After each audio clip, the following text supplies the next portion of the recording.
जब मैना ने भगवान शिव को पति के रूप में देखा तो उन्हें अपनी पुत्री के ऊपर भी क्रोध आया कि मेरी पुत्री पार्वती ने किसको पति के रूप में चुन लिया। तब ब्रह्मा जी कहते हैं, नारद, जब हिमाचल प्रिया सती मैना थोड़ी होश में आई तब वे अत्यंत क्षुब्ध होकर विलाप एवं तिरस्कार करने लगी। पहले तो उन्होंने अपने पुत्रों की निंदा की और इसके बाद वे तुम्हें और अपनी पुत्री को भी बहुत बुरे बुरे वचन सुनाने लगी। मैना बोली, मुने, पहले तो तुमने ये कहा था कि शिवा शिव का वरण करेगी, उनके समान दूसरा सुंदर दूल्हा तो कहीं मिलेगा ही नहीं, और पीछे मेरे पति हिमवान का कर्तव्य बताकर उन्हें आराधना पूजा में लगा दिया।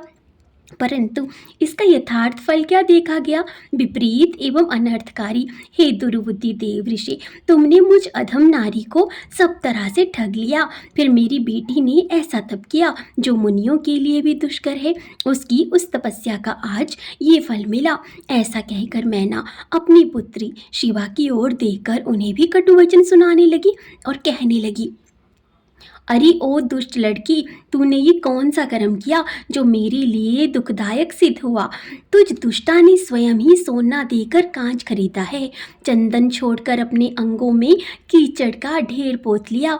हाय हाय, हंस को उड़ाकर तूने पिंजरे में कौवा पाल लिया, गंगा जल को दूर फेंककर कुएं का जल पिया, प्रकाश पाने की इच्छा से सूर्य को छोड़कर यत्नपूर्वक जुगनू को पकड़ा, चावल छोड़कर भूसा खा ली, घी फेंककर मोम के तेल का आदरपूर्वक भोग लगाया और सिंह का आश्रय छोड़कर सियार का सेवन किया, ब्रह्म विद्या छोड़कर कुत्सित गाय का श्रवण किया।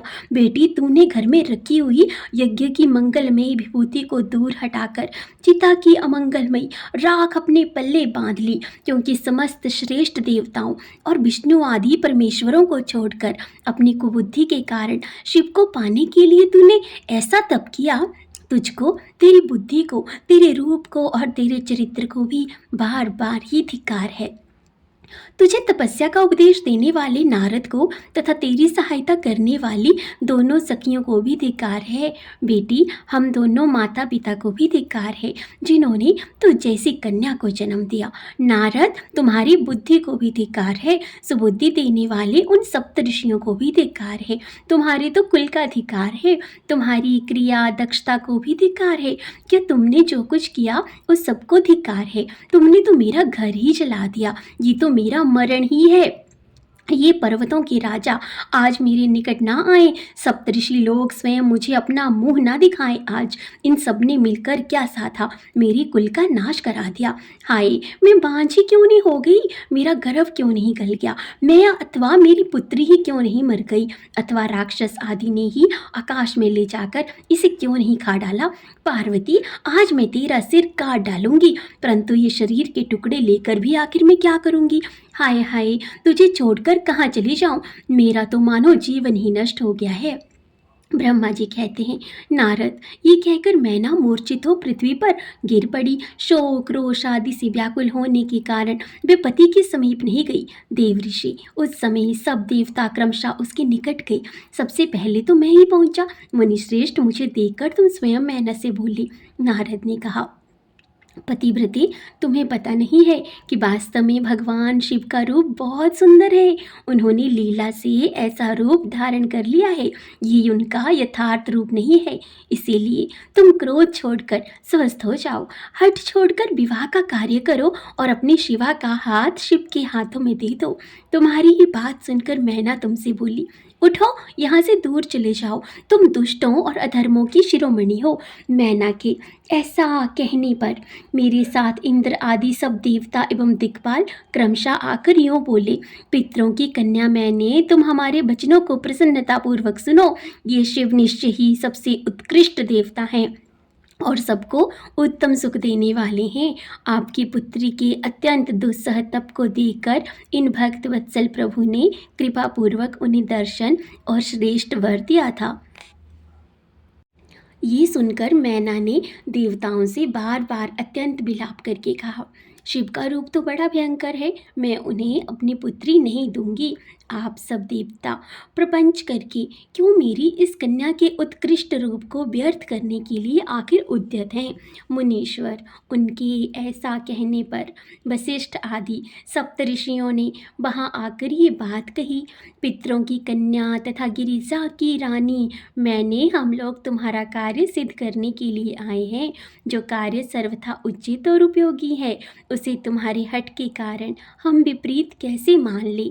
भगवान शंकर का दर्शन सबसे बड़ा लाभ है। वे दान पात्र होकर स्वयं तुम्हारे घर पर पधारे हैं। उनके ऐसा कहने पर भी ज्ञान दुर्बला मैना ने उनकी बात मिथ्या कर दी और रुष्ट होकर उनसे कहा, मैं शस्त्र आदि से अपनी बेटी के आज टुकड़े टुकड़े कर डालूंगी, परंतु उसे उस शंकर के हाथ में तो कभी नहीं दूंगी। तुम सब लोग दूर हट जाओ, किसी को मेरे पास अब नहीं आना चाहिए। ऐसा कहकर अत्यंत विह्वल हो विलाप करके मैना चुप हो गई। मुने, वहां उनके इस बर्ताव से हाहाकार मच गया। तब हिमालय अत्यंत व्याकुल हो वहां आ गए और मैना को समझाने के लिए प्रेम पूर्वक तत्व दर्शाते हुए बोली। हिमालय ने कहा, प्रिय मैंने, मेरी बात सुनो, तुम इतनी व्याकुल क्यों हो गई? देखो तो कौन कौन ये महात्मा तुम्हारे घर पधारे हैं, तुम इनकी निंदा क्यों करती हो? भगवान शंकर को भी तुम जानती हो, किंतु नाना नाम रूप वाले शंभु के विकट रूप को देखकर घबरा गई हो। मैं शंकर जी को भली भांति जानता हूँ, वह ही सबके प्रतिपालक हैं, पूजनीयों में भी पूजनीय हैं तथा अनुग्रह एवं निग्रह करने वाले हैं।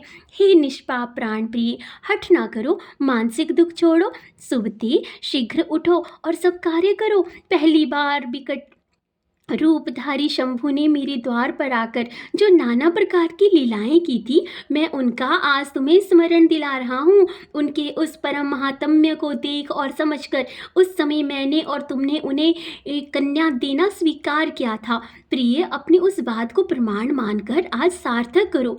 इस बात को सुनकर शिवा की माता मैना हिमालय से बोली, हे नाथ, मेरी बात सुनिए और सुनकर आपको वैसा ही करना चाहिए।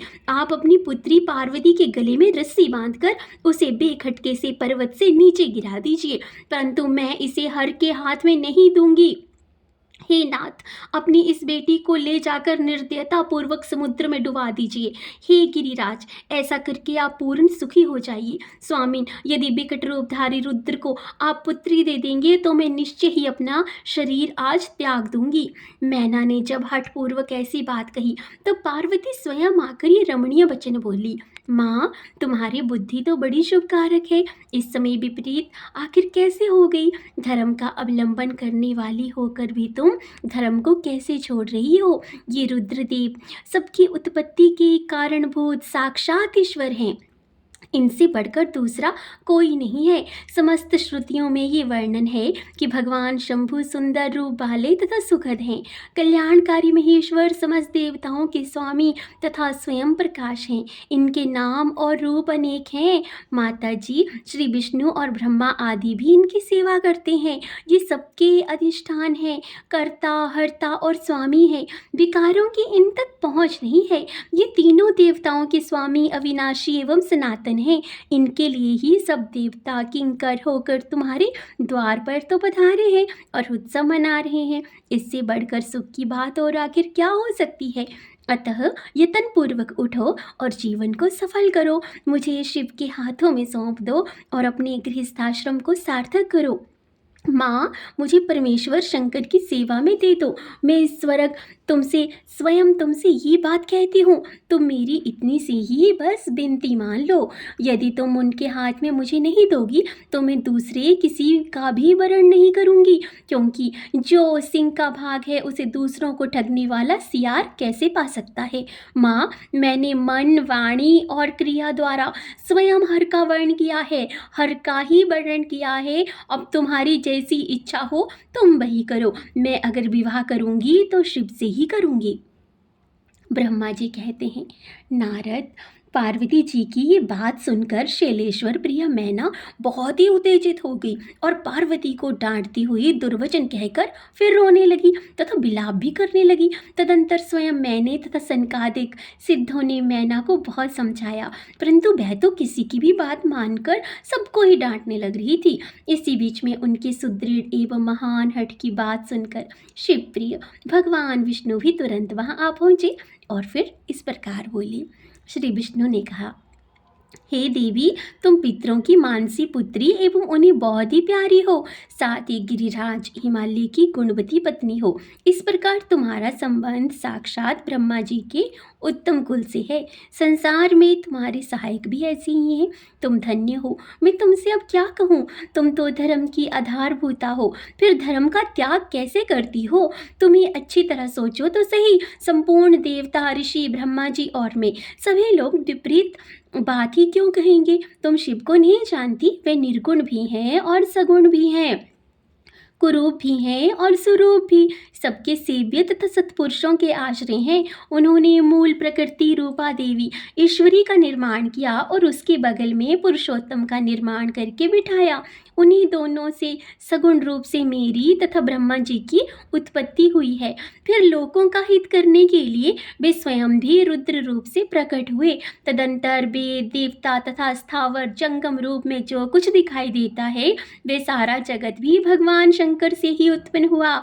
उनके रूप का ठीक ठीक वर्णन अब तक भला कौन कर सकता है, अथवा कौन उनके रूप को ही जानता है?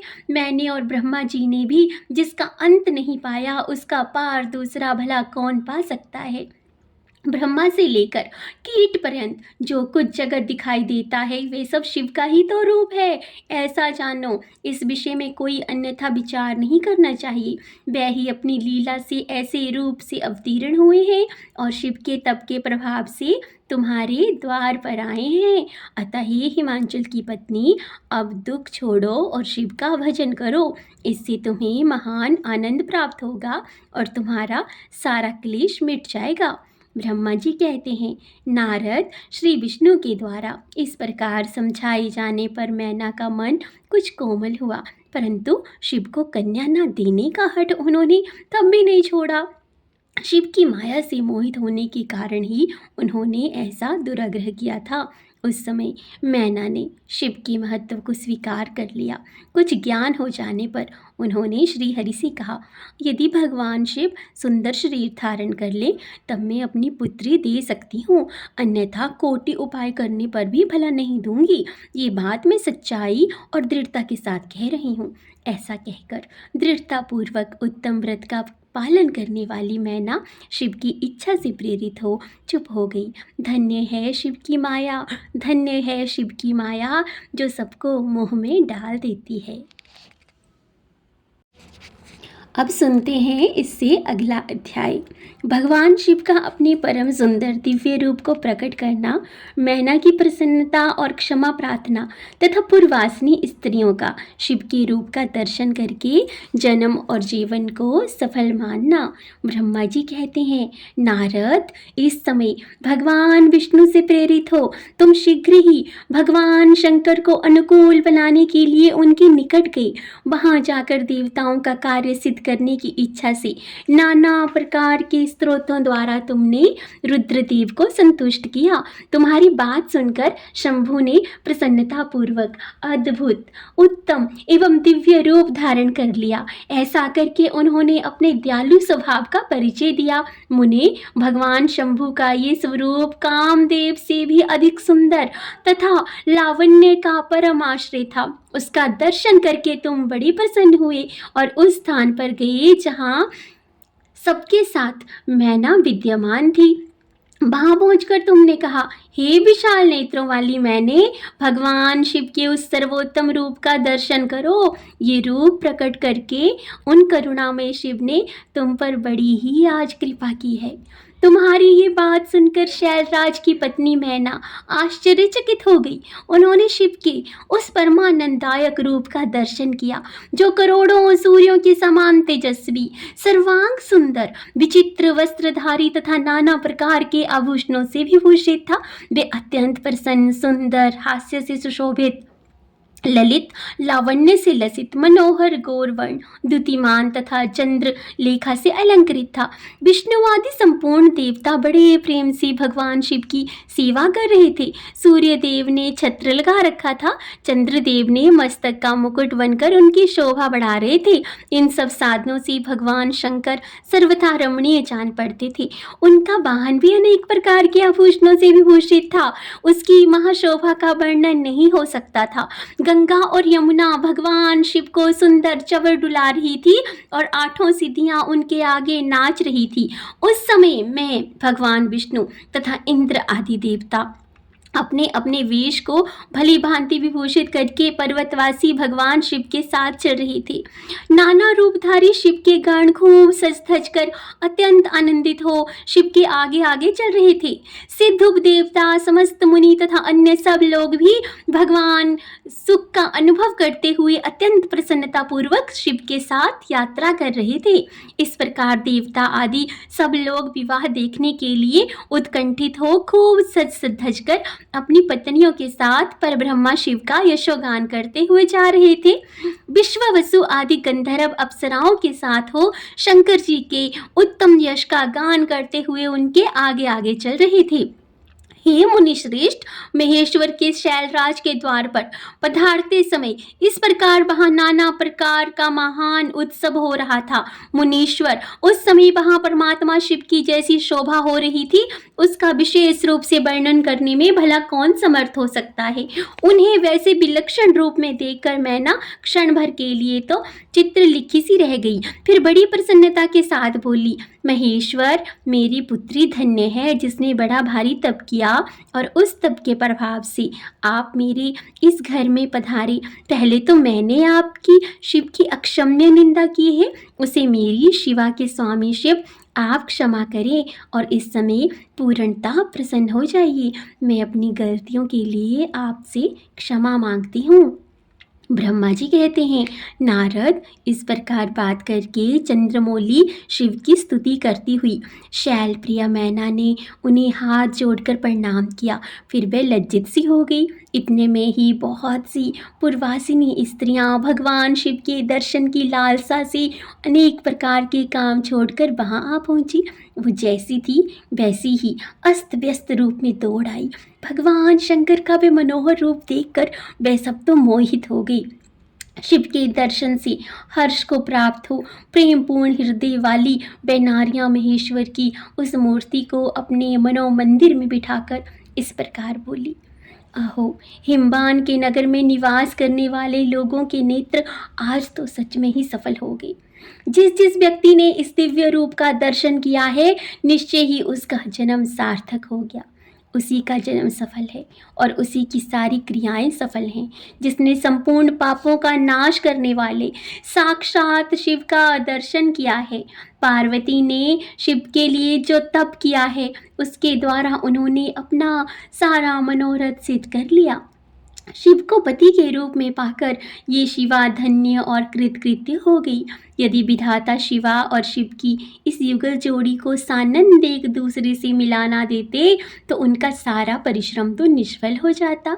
इस उत्तम जोड़ी को मिलाकर ब्रह्मा जी ने बहुत अच्छा कार्य किया है। इससे सबके सभी कार्य सार्थक हो गए। तपस्या के बिना मनुष्यों के लिए शंभु को दर्शन तो अति दुर्लभ है। भगवान शंकर के दर्शन मात्र से ही सब लोग कृतार्थ हो गए और जो सर्वेश्वर गिरजापति शंकर का दर्शन करते हैं वे सारे पुरुष श्रेष्ठ हैं और हम सारी स्त्रियां भी आज धन्य हो गई। ब्रह्मा जी कहते हैं, नारद, ऐसी बात कहकर उन स्त्रियों ने चंदन और अक्षत से शिव का पूजन किया और बड़े आदर से उनके ऊपर खीलों की वर्षा की। वे सब स्त्रियां मैना के साथ उत्सुक होकर खड़ी रही और मैना तथा गिरिराज के भूरी भाग्य की सराहना करती रही। मुने स्त्रियों के मुख से वैसी शुभ बातें सुनकर विष्णु आदि सब देवताओं के साथ भगवान शिव को बड़ा हर्ष हुआ।